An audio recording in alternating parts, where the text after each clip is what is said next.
Okay, let me begin by saying i ngā mana whenua te rohi nei, te whenua o Baramaragal, tēnā koutou. I ngā iwi I hui mai nei, tēnā koutou. I ngā kai whakahaere o tēnei hui, tēnā koutou, tēnā koutou, tēnā tātou katoa. Thanks for having me. Thanks, guys, for inviting me a second time, inviting me back after that. It's such a privilege to be here and to share some reflections on the work I've been doing over the past 20 years. I know how long it is because I started my PhD when I was 7 months pregnant with my eldest child, who's now almost 20 years old. So that's how I keep track of how long things have been going on for. So I'm going to talk to you today about several different projects, some stories, 3 different stories, through the lens of reduce, reuse and repair. But first, you may, those of you who have been in New Zealand may know that we usually try to start first by acknowledging mana whenua, or the people of the land, which I've done this morning, but also saying who you are and where you come from. And another Māori colleague of mine always says, look, I want to know who you are and know whether I should bother listening to you or not. So I'm not sure that what I have to say will convince you, but my ancestors came from Scotland and England, a few from Ireland and Germany as well. I grew up in South Wairarapa, which you can see through these hills here, in a region that was rapidly being changed from sheep farming to vineyards. So I grew up working in vineyards. And if academia doesn't work out, that's where I'll go back to. Caring for vines and wines, I think, is a meaningful life. I trained in geography and environmental studies and development studies, and I now teach in a planning program, although mainly a full-time researcher. I did my PhD at Western Sydney University, or no, not in this fancy building, in Milpera campus, and graduated there in 2013 and studied with Catherine Gibson and Gerda Rolvin. I then worked at Macquarie University for a few years, before moving back to New Zealand when a position opened up in Christchurch, actually just after the 2010-2011 earthquakes, when a lot of people were leaving. And then I worked there for a decade, and then I moved more recently in the last 3 years to Palmerston North, which is in the central North Island, about 1 hour from where this photo is. So I've done a full circle back there. And other places, as Stephen said, that have influenced me has been China. I spent more than a year in China doing field work, and I've always gone back there every few years if I can find some money. So the title of my talk then is Caring for Life, with a subtitle, Co-creating Social Innovation for Reduce, Reuse and Practice. It's a mix of case studies, because when Jenna told me who would be here, including people from city councils, students, people interested in waste and circular economy and social transformation, I didn't want to just give a straight up academic talk, but to do something that was relevant to all of us. And I think the best way to do that is through stories. On the other hand, it might seem a little bit like this meme. I don't know if you've seen this online, which often comes with the thing, thanks for all your comments, here's the revised report. We try to keep everyone happy. It ends up being a little bit incoherent. So I hope that today's talk does not resemble this travesty of the pizza. But I think there's things that hold it together. One thing that is I've always come back to in my work is waste. In fact, I started off doing an environmental engineering degree, which was poop and pipes. And I keep circling back to waste, reducing waste, avoiding waste. What do we do with waste? Is it really waste? And that's a theme that we'll run through today. The other one is relationships. That relationality is at the centre of all good research, but also of social change. The other themes are care and practices. But the core question that's been guiding my research for all this time is, how does social change happen? And the reason I'm interested in that is not just to describe it, but to think then about how can we use that knowledge to better care for life. And by caring for life, I mean caring for human life, but also the environment and non-human life, all of the forms of life that we share this planet with. So I'm getting closer to an answer. I don't know if I'll ever quite get there. Good research career is built on a question you don't have the answers to. I thought I'd put this at the beginning in case it did end up like the pizza and you weren't sure what I was getting at. But I think the real point for me today is if we want to move towards a more sustainable future, we need innovation in how we live and work with each other, with our environments and our waste, and not just to keep inventing new sustainable products. And I don't think that will be a new point for most of you in this room. But it is something that just keeps coming up over and over again with the different co-creative projects that I've worked with. And some people might be looking at this saying, well, Kelly, do we really need innovation? Because we already know how to do all this stuff. We've lived sustainably before. And in fact, our Indigenous groups show us how they've cared for country for thousands of years. And we've got everything that we need. What is this word, innovation? And I would say, yes, I absolutely agree with you. I'm actually just stealing that word because it irritates me so much that I think it needs repurposing. So innovation is something that I think we need to reuse, repurpose and repair. So my training has been in diverse and community economies, as Stephen mentioned, which approaches social and economic change by asking what we have at hand to work with. So this book by J.K. Gibson Graham, Jenny Cameron and Stephen Healy, Take Back the Economy, is about things that we can do where we are with what we have to change the economy. And Kath and Julie of J.K. Gibson Graham have said that what they do is like cooking with what's in the pantry. Rather than writing up an ideal economy and trying to, in a hierarchical top-down way, work out how to enact it, it's about looking around, what have we got in the pantry? What can we make from this that's going to be nutritious, it's going to be acceptable, it's going to care for life? And that approach invites us to notice what we're already doing to care for life, getting what we need to survive and organising society so everyone else can do the same. And that, for me, is what economies are really about. So that's why I want to steal the word innovation and repurpose it for the kind of innovation that's about cooking from the pantry. Starting with what we have, using what's at hand and doing what we can. And I think that's true innovation, Elon. Talking to you. And then I just want to do a quick shout out to Alison, Abby and colleagues who've written this book on design and repair. And I think, you know, this idea of starting where you are, using what you have and doing what you can is also implicit in the work of repair. You know, which actually in many ways is a much more highly advanced skill than creating something new. Anyone know how to darn socks? That's something I'm trying to work out how to do. Yeah, great. Next on my list of things to work out. But it's really hard. It's harder than knitting. It's harder than crochet. It's harder than sewing. Sorry, I disagree. It's easier than. Okay, good. That's good. So yeah, starting where we are, paying attention to what's there. That's what I'm interested in. So here's an outline of what I'm going to cover today. And before you freak out that I've already been talking for 5 minutes, we have covered off some of that outline. And I guess what I would say now is, why am I subtitling this talk around reduce, reuse and repair, and connecting it with waste hierarchy? So for me, I'm just checking out what's already in the pantry, part of a process of seeing what do we already have, what do we already do in the area of caring for life, caring for human and non-human life.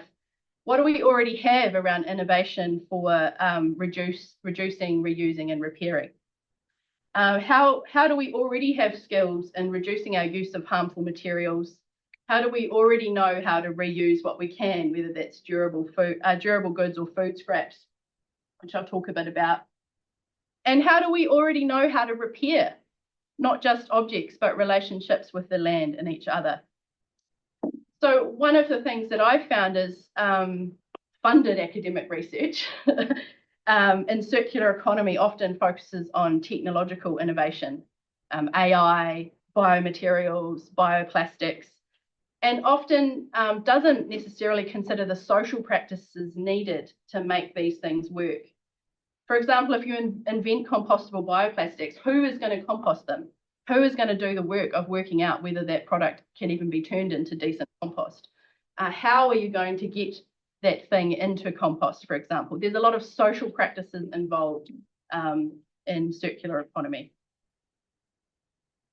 Conversely, social practices also drive material consumption.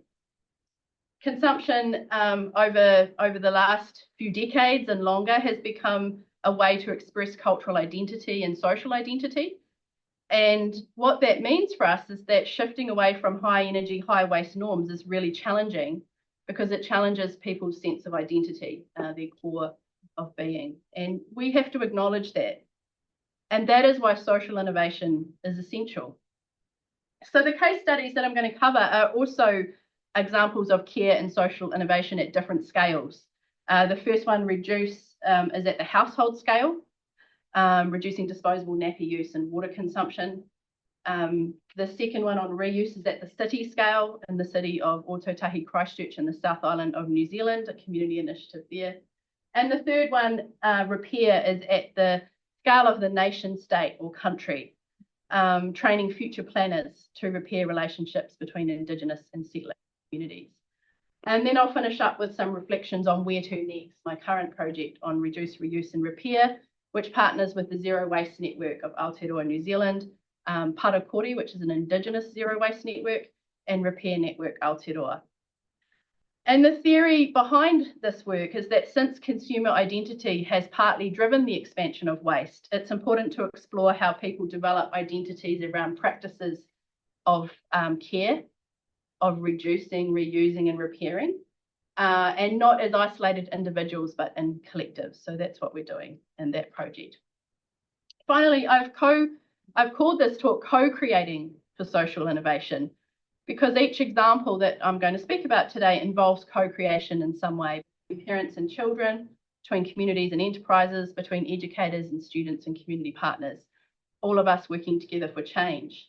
And this is important because, you know, waste reduction or transforming our economies, depending which scale you're most interested at, is something for all of us. It's not just something that is for technical experts to make pretty diagrams about, but it's something that we're all involved in. And gosh, it looks so easy when you put it in a nice diagram like this and you rank, you know, the best option and the least favored option of how we should manage our relationship with objects.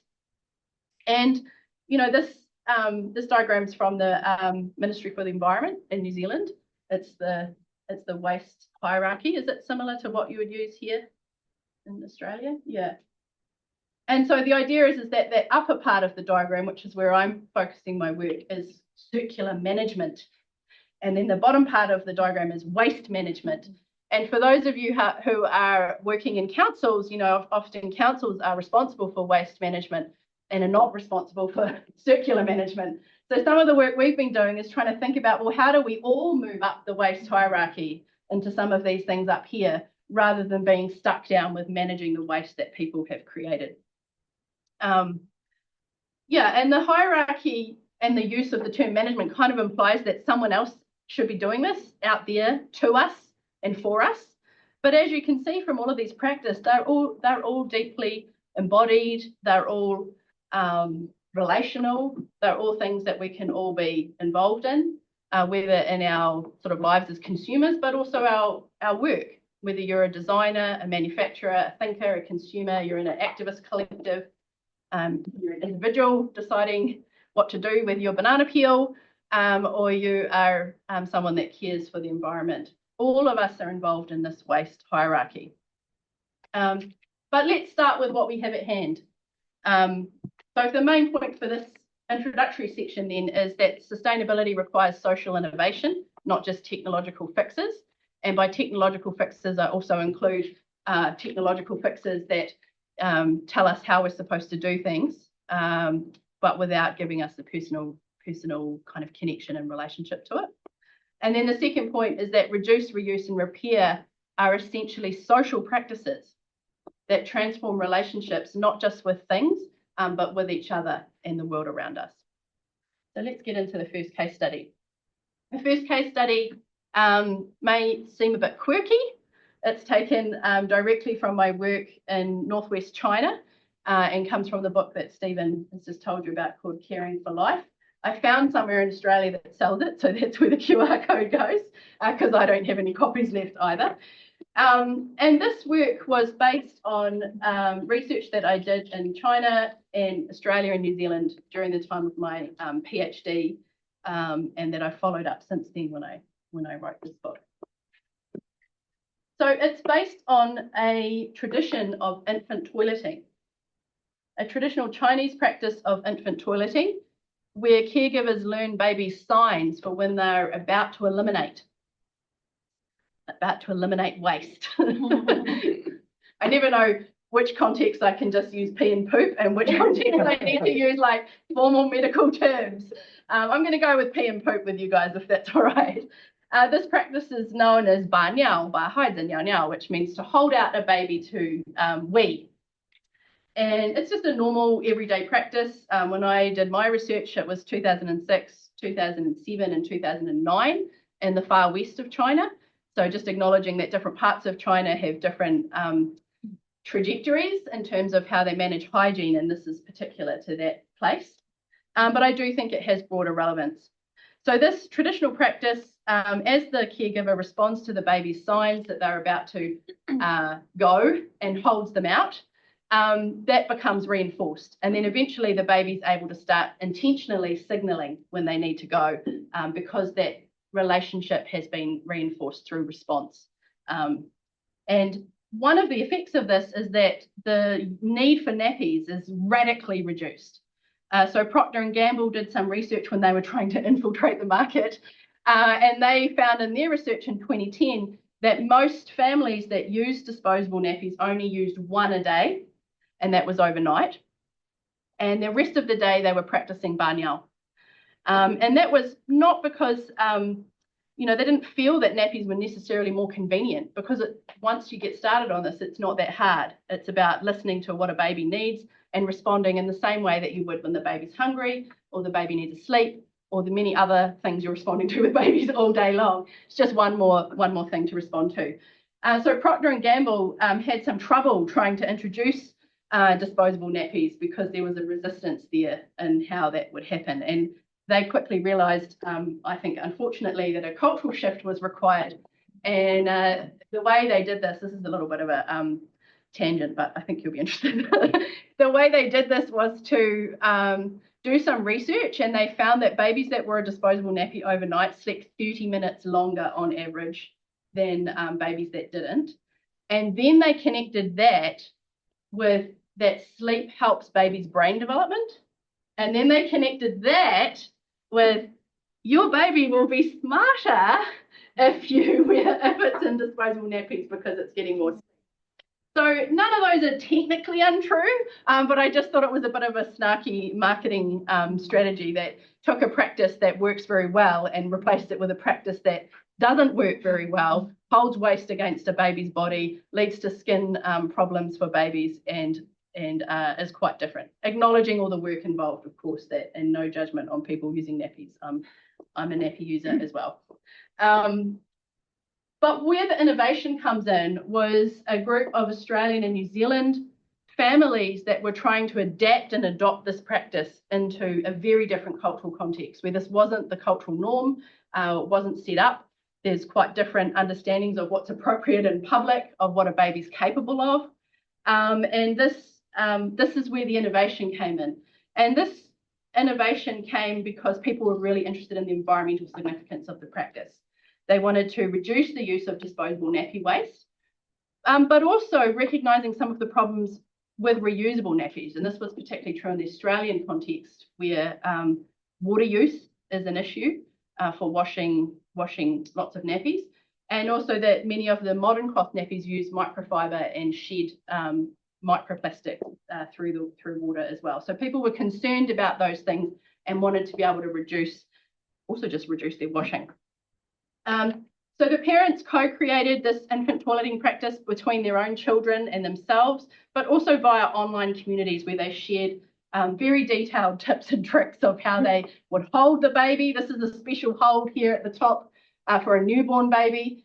where you have to support their head and get them over a potty at the same time, sometimes while breastfeeding as well. It's a very kind of jujitsu yoga moves. And you need someone to show you how to do that or to demonstrate and explain how to do it, because you don't observe it in everyday public space like you would in China. It required adaptations to Western norms. For example, in the bottom picture there, in a focus group in Melbourne, people are sitting on the ground in a public park, and you wouldn't see that in China. People don't really sit directly on the ground or put their bags on the ground. A different relationship with public space that is required here.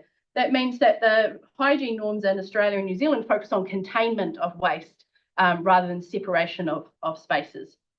So they had to do that. They had to deal with regulations in public space. Apparently it's legal in some Australian states for pregnant women to pee behind an open car door.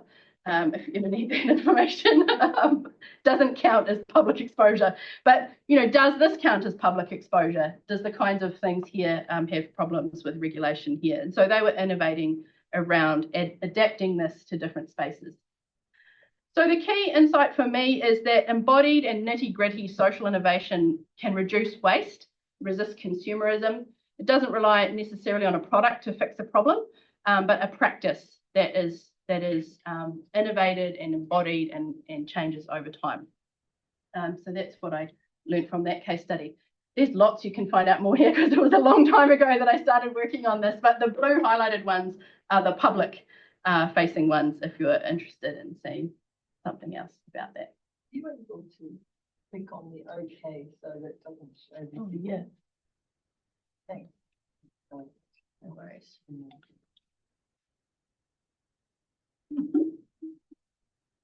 I'm doing time. I'm on New Zealand time on my computer. 11:06. Okay, great. Moving along. Reuse. The example here is with an organisation in Ōtautahi Christchurch, which, as I mentioned, is a city that had major earthquakes in 2010 and 2011. 80% of the central city was demolished. 80%. So when I first moved there in 2013, it was just gravel. Buildings had gone, just gravel for miles. And there arose some different community groups that repurposed this post-earthquake vacant land while planning and, you know, all of the things before buildings happen were underway.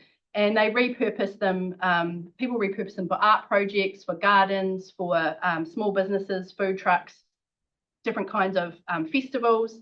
And most of these pieces of land were privately owned, and they were accessed under temporary use contracts, 30-day rolling temporary use contracts with private owners. And I and Stephen actually was part of this project. We researched a social enterprise that built a community garden on basically a piece of gravel land. And they did that by collecting restaurant food waste, creating a service that collected restaurant food waste. Christchurch has organic waste collection, but it doesn't do it for Central City or for restaurants. And they turned that into soil, compost, and they used that to grow vegetables, and they sold those vegetables back to the restaurants in town. So it's a very nice, tight circular economy. But they also hosted interns. How do I make that thing go away? If you click on the bottom part of the slide, it should just.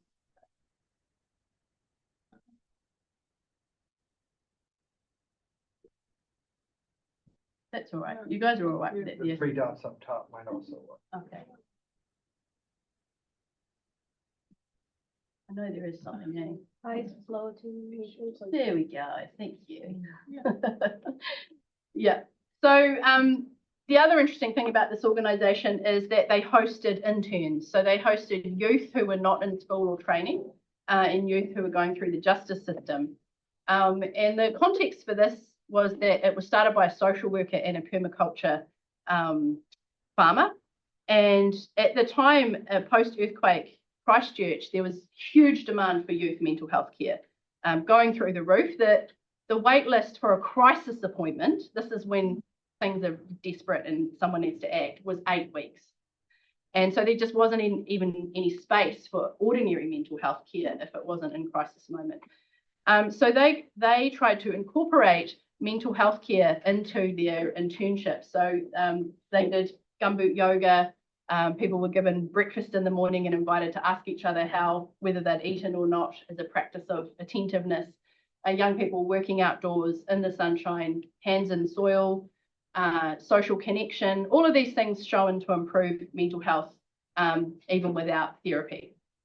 And so that was part of it. And then they also had access to social workers on site who did a lot working alongside method of mental health care rather than sitting in an office doing a face-to-face, which has also shown to be important for young people. And it's reuse because it's reusing the food waste, but they also built all their infrastructure from reused materials. Because it was only a 30-day rolling lease, no one wanted to spend any huge amounts of money on this garden. It ended up running for 7.5 years on a 30-day rolling lease. But it did mean that they were innovating to reuse things all the way through. Oops, now I've lost how to change. There we go. So my point here is that it's holistic innovation. It's social, it's material, it's environmental. There's innovation in terms of the legality of it, in terms of getting these 30-day rolling leases signed. But then when they came to their funders, one who was Vodafone, one who was Ministry for Social Development, and one was the local city council, they were kind of being pushed into doing some kind of social return on investment. But they were really resisting that, because if you know anything about social return on investment, it has like these assumptions sometimes built into it, like this young person didn't commit a crime, they didn't go to jail, therefore we saved the state this much money. And they really felt like that was performing that these young people were potential criminals, and those kinds of assumptions were not what they felt comfortable with. So Stephen and I and some others worked with them to come up with a co-developed assessment tool that tried to think about what they were doing in a holistic way and honour the intentions of what they were doing and matching those values with the practices that they did. So it was hard to measure, but you can see that many of these kinds of reuse things have multiple outcomes. I know the work that Stephen and Abby have done, and Alison, with waste recovery centres, there's a lot of the same kind of outcomes as well. And here's a nice quote here from a young person that we interviewed, and there's lots of quotes like this. When he comes there, he doesn't feel sad, doesn't feel mad, just feels like there's something to be done, doing a job that's worthwhile. So growing vegetables was seen as providing food for others, so it was something that was meaningful. And he says, in the long run, growing veggies isn't so bad. And he was a young guy that had dreams of having a, I can't remember what kind of car, because I don't remember car types, but it was like a Mercedes or something, was his life goal. So it wasn't like he was like a hippie in the ground kind of guy. But he's like, yeah, it's not so bad. It's a meaningful job. So we worked with them to develop a assessment and sort of co-creative workshops where we tried to get, we reflected back what we saw their values and the practices they were doing to try and achieve them. We then wrote up some like lengthy reflections on what it would look like if they were embodying the values that they had. And then we kind of broke those back down into really simple, this is the young people doing assessments in the garden. And they place the rocks and the sticks on the thing where they feel like the organisation is working to. So it's not a social return on investment. It's very qualitative. It was very like reflective. It was about people working together to articulate what they were trying to do and assessing themselves against that. And that's because reuse can address multiple social and environmental challenges simultaneously. When we measure for one kind of impact, which is sometimes what the different funders wanted, we miss the multiple impacts that reuse is having through its slower, attentive process. So council funding supported the organisation that connected this organisation with vacant land. Vodafone paid the salaries of some of the workers, and the Ministry for Social Development paid the interns' stipend. And all of those had different reporting requirements. And you can see how quickly that would become overwhelming and also not able to see the holistic value of what they were doing. So if you want to find out more, we've written some public-facing reports on this and also done some academic articles about that organisation. Are you ready for more? There's one more. This is the third case study. It is quite challenging to try and do 3 stories, so sorry about that. This one is about not just repair of objects, but repair of relationships to the land. And also the relationships between people and place, repair between settler and Indigenous peoples, and repair between councils and community groups or iwi or tribes. So this is a course that I co-taught with my colleague, Dr. April Bennett. It's a hybrid course, that's why there's some students in class and some online, and it's called Mōriotra, Co-Planning for a Flourishing World. Mōriotra refers to the living vitality in all things, and ora is like from kia ora, means life, means wellness or well-being. So we were interested in helping students helping students become planners who are able to restore Māori in the environment and in themselves and in relationships. And the whole planning degree that I'm part of seeks to embed Treaty of Waitangi principles into planning education because, you know, students coming out as planners are going to be the face of the Crown, of the government, in Crown Indigenous relationships. And the treaty guarantees Māori groups tino rangatiratanga or self-determination, and often that plays out at local government level of you know, for example, resource consents or planning, you know, long-term planning. So the class had 3 relational levels. There was the teaching partnership between myself and April, which was a settler Indigenous partnership. There was the student partnerships who worked in groups, and they were Indigenous students and non-Indigenous students, immigrant students and students who families had lived in New Zealand for a long time. And there was also the class and the community partnership. So we had a community partner with every iteration of the class, and the students are working with a community partner to think about their Te Tiriti, their Treaty of Waitangi work, and also to think about how the project the community partner is doing is restoring Mōriotra. So the different community projects that we had, and then underpinning all this is sort of student self-reflection and identity of themselves, knowing themselves. And this is because when we first got the course going, we worked with 3 kuia or elders from Te Runanga o Tūpoho, which was an iwi group in the Whanganui area. This is the Whanganui River.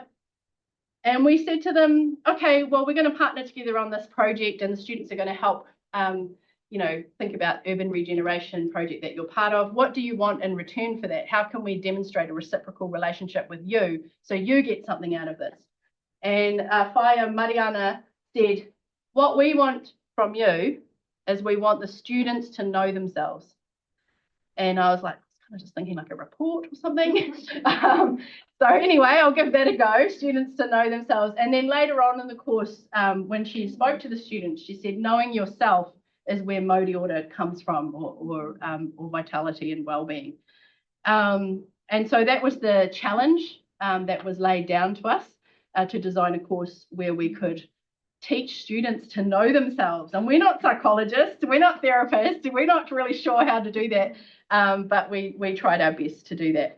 So our first partnership was with Tūpoho, as I said. You can see Beryl, Mariana and Jill, who were the elders from Tūpoho who worked with our class. This is the internal student, and then the other students are online. And the first assignment was called the listening assignment. That's the name of the assignment. And they had to come to this meeting and they had to listen to what Indigenous elders had to say, and then they had to reflect it back in the assignment. And the reason that this was meaningful for Mariana, Beryl and Jill was that they said, every time we go to the council, we're telling them stuff that we've told them for 150 years.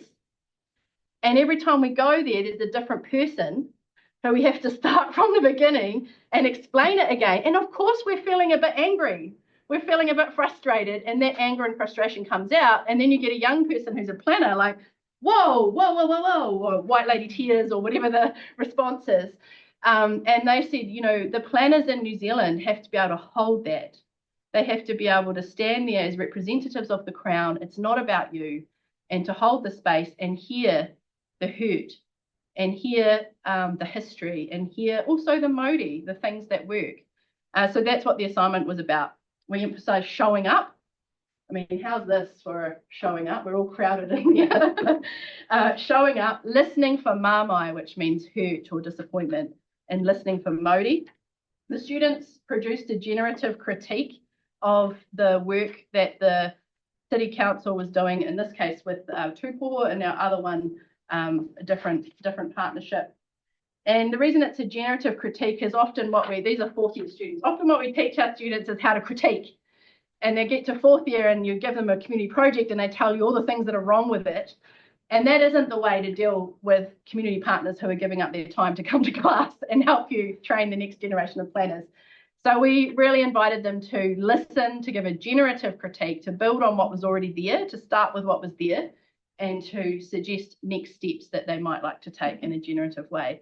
And then the final part, the knowing ourselves, was an art project reflecting on personal growth. Again, neither of us are artists. We have no qualifications in art. We don't know what we're doing at all.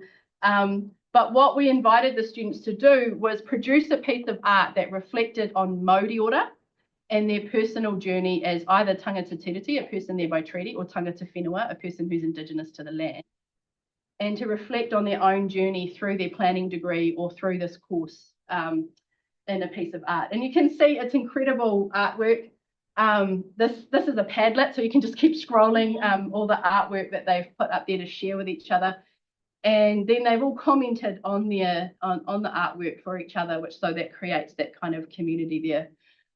So for me, what this course is doing, and I haven't written about this anywhere, it's actually the first time I've spoken about it, but it's a kind of repair that involves relationships with land, communities, and self. Students were so hungry to learn this. We didn't have any trouble with them not showing up. They really wanted to know how to do this.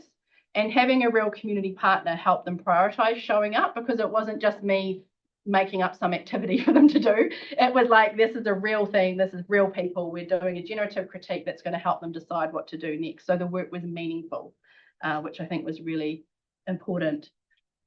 Yeah, okay, awesome. You can't find out more from me because I haven't written about it, but you can find out more about the Te Tiriti-led degree if it's something you're interested in. That's the work that we've been doing in the planning program. So the last few slides, really, I just want to talk a little bit about what next. So I've gone from very intimate bodily processes of infant toileting to city level processes of regeneration and reuse in the city, to nation processes of healing between Indigenous and settler groups, often in place, but also these are the next generation of planners across the whole country. And now I'm thinking again at the nation state level in Aotearoa, New Zealand. And so we're working in a partnership with Zero Waste Network, Parakori and Repair Cafe Aotearoa. And really what we're trying to do is kind of bypass the conventional approaches to researching waste reduction that try to get individuals to change their behaviour, and instead look at what we've got in the pantry. What are people already doing? Why are these groups existing? Zero Waste Network, Repair Cafes, Parakori. What are they doing? What motivates people to get involved in them? And how do they work together to reduce waste and transform their own subjectivities around waste together? So that's our research question. We're looking at how does involvement in community waste reduction organisations affect people's everyday habits and relationships, and how can people act together to create widespread social change. So the project finishes up with a co-created action plan with all these organisations. And the fun thing, I think, is we're using critical inquiry groups. These are my Māori colleagues who are doing the wānanga inquiry groups, and Graydon and myself doing the tangata tiriti groups. And these critical inquiry groups, it's a research method where they meet together over 5 iterations and they decide what they want to research about themselves. And then they do that work in groups together of the, experimenting with, okay, I'm going to try and repair something this week, or I'm going to try and reflect on this week, or whatever the group decides to research about themselves. And we're kind of coming along for the ride. And we're sort of noticing the identity work that they're doing, the subjectivity work that they're doing, and the kinds of skills and practices and meaning making that's coming from that. So I'm really excited about that. There's a few things there that have come out. People are excited about us getting the money, I think. mainly. So to sum up for today, caring for life for me is about identifying a relational approach to the work that we do co-creating with communities in this area of reducing, reusing and repairing. And for me, you know, the real point is if we really want to change our waste and our relationships with the land and with each other, we need to change this at the level of social practices and relationships, not just by creating new products. For me, co-creation and collective action are really central to meaningful transformation, but they're never easy. But when people find meaning in what they do, even if it's hard, they continue to do it together. And so I've seen this in the practice of infant toileting, which is hard to learn if you haven't, Adina. And mentoring youth and youth putting in the hard yards of gardening, and students and communities putting in the work of honouring Te Tiriti and learning about themselves and Māori. And hopefully I'll learn more about it, what motivates people to do waste activism and the activities. Yeah, so if there's one big thing I hope for you to take away today, it's this. Sustainability isn't just about new technologies, and it isn't even just about systems change. It's something more than that. It's about transforming how we live and work together as individuals and groups. Reduce, reuse and repair are not just technical steps in a waste hierarchy management scheme, but they're social practices that require creativity, collaboration and care on multiple levels. And when we co-create experimental possibilities, whether in our homes, our communities or through partnerships, we move towards meaning making and identity work that's outside of consumption and towards something that helps us enact a more flourishing world. So ka tika te kōrero, nau te rauru, nāku te rauru, ka oro ai te iwi. And this whakatauki means with your food basket or your basket of knowledge and with my food basket, the people will thrive. So it's through these kinds of international collaborations that we can learn from each other and experiment with cooking with what we have in the pantry, or maybe the dairy down the road, which is New Zealand. Nō reira, kia ora tātou, tēnā koutou, tēnā koutou, tēnā tātou.